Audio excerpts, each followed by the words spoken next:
13. I think my father had come home with a gi and a belt, and he had taken a martial arts class with a buddy of his.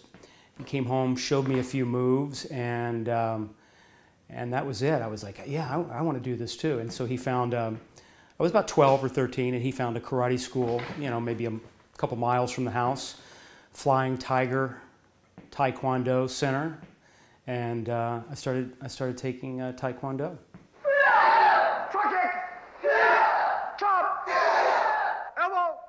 You know, I'm 54 years old now. I've done it my whole life, and all I can tell you is that I try to get my kids involved in martial arts, and neither one of them had really a lot of interest in it. But for me, it's been a great release. It's been a great outlet. I've done it my whole life. I don't go to a dojo. I don't, you know, participate in tournaments or anything like that. But it's something that I can always go into my gym or my garage, and I can work out on my bag, I can stretch, I can throw my kicks, and it keeps me balanced. It keeps me centered, and it's better than having a shrink. It's better than having a therapist, you know, because it is your therapy. It translates into everything that you do in your life, whether it's business related or whether it's you know, playing softball with the guys, you know, in town. Your body feels in sync, and that's what it means for me. Dropped out of school at the University of Louisville, got a job as a car salesman, sold the owner of a local modeling agency a car, and she said, "You should be working for me," and I said, "Okay." And my first job was an industrial film for Kentucky Fried Chicken. And everybody was like, "You're really, you know, you're pretty good. You're kind of a natural. Have you ever thought about pursuing acting?" I thought, "Yeah, I kind of thought about it, but I don't, you know, how do you do that?" You know, and they're like, "Well, I don't, you know, just keep doing what you're doing for now." And so I did some more local, regional things like that. And I just decided, you know what? You got one life to live, you know, move to California, move to LA and see what you can do. So I packed my bags. I moved with a buddy of mine who wanted to go out there, which made it a little easier going out with somebody. But we drove out in a 1977 Saab that broke down at least a couple of times on the way there. And we stayed in various places along the way, Texas, Oklahoma, wherever we were. I made my way to San Diego, where a friend of my father's worked at a car dealership and sold me a beater, which is actually in No Retreat, No Surrender. It's parked in the parking lot of the fast food restaurant in that scene. And and I started going up and down the street, Sunset Boulevard, looking for agents, and you know, found an agent and started auditioning for roles. All I really wanted to do was I had a plan. The plan was I was gonna wait tables, because that's what actors do, and I'm gonna be in acting class. I'm gonna try to find an agent, and I'm just gonna audition. And I thought, well, you know, I have this martial arts training. If there's ever a martial arts film being cast, maybe there might be something in it for me. And a kid that I worked with at the old spaghetti factory on Sunset said, "Hey, did you see in Dramalog?" That was a publication that had breakdowns in it for sort of low-budget films and things like that. And he said, "Did you see that movie in there, Ring of Truth?" which is the original title for No Retreat, No Surrender. And I said, "Yeah, I did see that." He said, "Did you send in your picture and resume?" I said, "Well, actually, I did. I sent my picture and resume in, but they never contacted me." He said, "Well, they're having an open casting call on Saturday. You should go." And I go, I sent them my picture and resume. I told them I was a black belt in martial arts. There's no response. I said, "They're probably looking for somebody with a lot more experience, or somebody older, somebody younger, whatever." And I was, the next day, Saturday, I was laying by my pool. I had a little apartment with a pool, and laying by the pool, and kind of woke up out of a half sleep and thought, "Oh, that audition for that movie is today. Should I go? Screw it. I'm not going to go." And, just the same time I said that, I got up and I grabbed my bag of, you know, with my karate stuff, and grabbed the paper with the address to Sunset Gower Studios, and I went, pulled up to the lot. It was about 10 minutes to 5 or something like that, and I think that they were just having auditions till 5 o'clock. And the guard at the gate says, "Yeah, can I help you?" I said, "Yeah, I'm here to audition for that movie Ring of Truth." He said, "Oh, I think they've stopped seeing people for that. They've been going since noon today, or 10 or whatever." I said, "Oh, really?" And he said, "Yeah." I said, I think in fact, I think they've cast all the parts. I think they're still looking for the lead." And I go, "Okay, I'm here. You know, I'll audition for the lead." They go, guy's looking at me. He's like, "How old are you?" Like, you know, 21, 22? And I'm, "Yeah, 28. I think this character's supposed to be 17. He said, "You're probably not right for it." I said, "Yeah, you might be right, but can I go in anyway?" And the guy goes, "Oh, yeah, sure, go on in." So I go in, and there's still people in the hallways. There's still some people lined up, and somebody came out. I don't remember who it was now, and they said, when'd you get here?" I said, just walked in and said, "Come with me." And they took me in, had me show them my martial arts prowess, and then had me read some scenes with some of the actors that they had already cast at that time. And they took me aside about an hour later and said, "Congratulations, Jason, you got the part." So I'm driving home down Sunset Boulevard. The sun's setting. Yeah, I have no cell phone. I can't call my mom and dad. I can't call my girlfriend. I can't do anything other than just, you know, drive home with this like electricity shooting through my body. I was, you know, I was going to be the lead in a martial arts action film. I was on cloud nine. It doesn't get any better. And that was 5 months, 5 months to the date that I landed in California. Yes. What?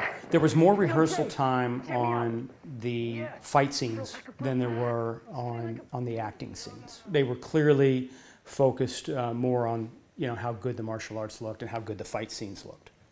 So there was a little bit of time to rehearse a scene, but really, you know, with the dialogue, but really very little. And most of the people in the film, or maybe everyone in the film, was a first-time actor. What's RJ stand for? Rayford Jefferson Madison III. Wow. No wonder you use RJ. Yeah. The writer was on the set the whole time, Keith Strandberg, and he was, his dialogue was very much set in stone. Who's the lard ass? Beat it, Brucey! I mean, they adjusted things based on what I could do physically, I think, sometimes. You know, this was a film company out of Hong Kong. They were just used to working their actors to the bone, you know, so you, at the end of the day, you needed a hot bath, and you know, even at 22 years old, you felt it. At the end of the day, you were pretty beat up.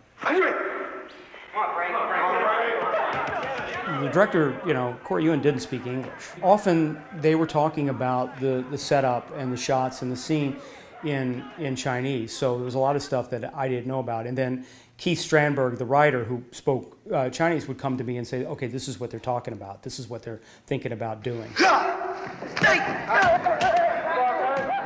There's nothing impossible with the Hong Kong film company like that. They just believe that anything can be done. And, "Oh, can you do this?" "Oh, well, we'll show you. We'll teach you how to do it."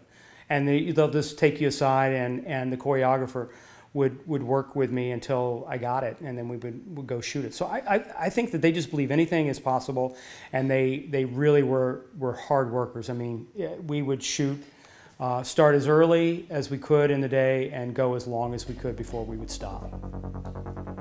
They had a lot to get through in 7 weeks. Well, Jean-Claude Van Damme was right off of the boat, you know, just like I was. We both just rolled into Los Angeles, and, you know, within months, and here we were picked to star opposite each other in this martial arts film. Jean-Claude really knew exactly what he wanted. He wanted to be a martial arts star. I just wanted to be an actor, but he knew exactly what he wanted, and he wanted to be a martial arts star.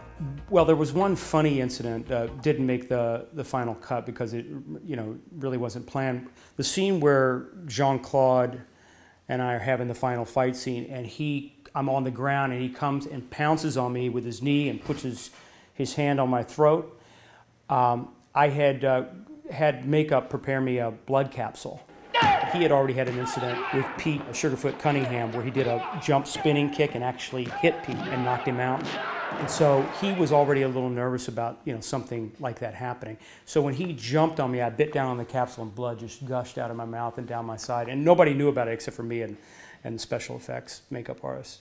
And Jean-Claude he freaked out. He was just so afraid, oh no, what have I done?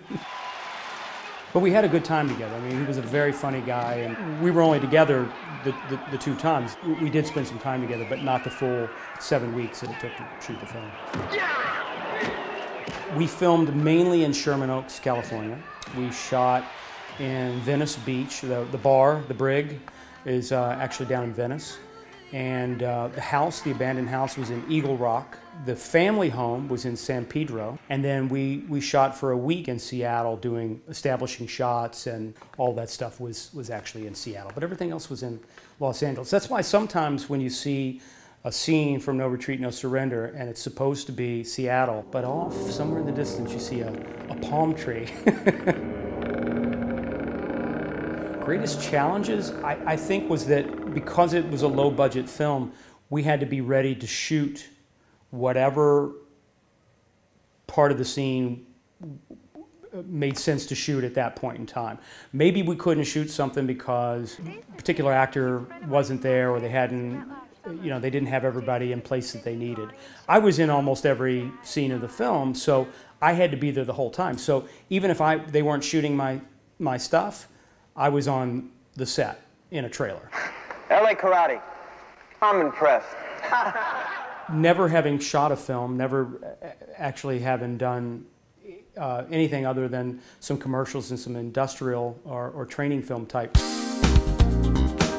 I think that I was just in awe of the fact that I was living in Southern California. Just 5 months prior, I was selling cars in Louisville, Kentucky, and now here I am living my dream. I was doing exactly what I had set out to do. So the highlight was just every day showing up and working from sunup to sundown. I was signed to do No Retreat, No Surrender Part 2 and 3 and 4. After the movie's release, I had gone back to Louisville, Kentucky, and I married my girlfriend, and we came back to LA. She had blonde hair and blue eyes, and I asked if I could bring her with me to the sequel, which was going to be filmed in Thailand somewhere. And they said, "Oh no, I don't think you want to, bring your blonde-haired, blue-eyed bride where we're going." So that was the first. Well, where are we going? And then I was telling them, please just talk to my agent about everything, because my agent wants to make sure that everything contractually is proper, because I'm going overseas.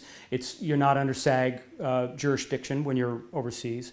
I mean, we weren't under SAG jurisdiction even in the U.S. because it was a non-union film. They were allowed to shoot it, and I was a non-union actor at that time.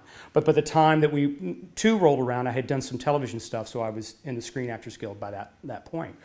So I said, please, just go through my agent. They just want you to go through them, and they just kept calling me and not going through my agent. I had said, I had asked if I needed shots for the film, and I was dealing with somebody at the time, I can't remember his name, but he was not the original group that I knew and had dealt with. He was some sort of middle in between guy who worked for the company, and I just started to feel apprehensive about it. Cynthia Rothrock was to appear in it as well, who we actually got to do a film, almost 10 years later together. But when at one point they said, "Oh, we were supposed to be gearing up to go within a matter of weeks or whatever," and they said, "Oh no, we're postponing it for a month because Cynthia Rothrock is doing a movie for the Hong Kong Mafia and she can't get out of her contract." And I'm thinking, okay, now I'm the Hong Kong Mafia is involved, and now I can't take my wife because she has blonde hair and blue eyes. I don't need shots, and they won't go through my agent. So about that time, I go, what the hell's going on? And I pick up the phone and I call Jean-Claude. And I said, "Jean-Claude, what's going on with seasonal films?" And he says, "Kurt, who told you to call me?" And I go, "What do you mean?" He goes, "Kurt, who told you to call me?" I said, Jean-Claude, nobody told me to call you. I'm just concerned about seasonal films. They said I can't take my wife. She's got blonde hair, blue eyes. Hong Kong Mafia's involved. I ask them about shots. They say I don't need them. They won't go through my agent. I said, I'm concerned. He goes, Kurt, I tell you right now, I know going. I said, what do you mean? He goes, Kurt, listen to me. I know going. We're filming on Cambodian border. There are pirates in the jungle. You know what, these pirates? They come, they steal our equipment, our passports. The police, they come, they don't know who we are. They throw us in jail. They fuck us in our butts. I know going. So I was like, holy shit. Wait, Jean-Claude, Kurt, listen to me. I know going. So, I mean, you know, there was all these things that came up that we didn't get worked out. And my agent was like, well, why don't you just go do a soap opera? So I said, okay, that sounds good. You don't have to move and you can stay here. So I ended up not doing the film, and I guess Jean-Claude ended up not doing it as well. So you must be as a warrior. We practice how to stop violence. What you learned from me is for defense only. You don't want to listen? Bye. So many people have written me over the years and said what an inspiration the movie was for them. You know, people that said they were going through a tough time, being bullied, or they were going through a divorce, or they were trying to lose weight and they'd never been able to do it before, and that No Retreat, No Surrender gave them the inspiration to overcome whatever it was that they were going through. And I think that, you know, as an actor, part of what we do is you want to move people, you want to inspire people, you want to make a difference. And the fact that it not only entertained people, but it motivated them is just it's an amazing compliment. It's just icing on the cake that I didn't really expect. You know, I just like the whole process of making the film, all of the people, the cast, the crew. It was one of those once-in-a-lifetime experiences. No retreat, no surrender.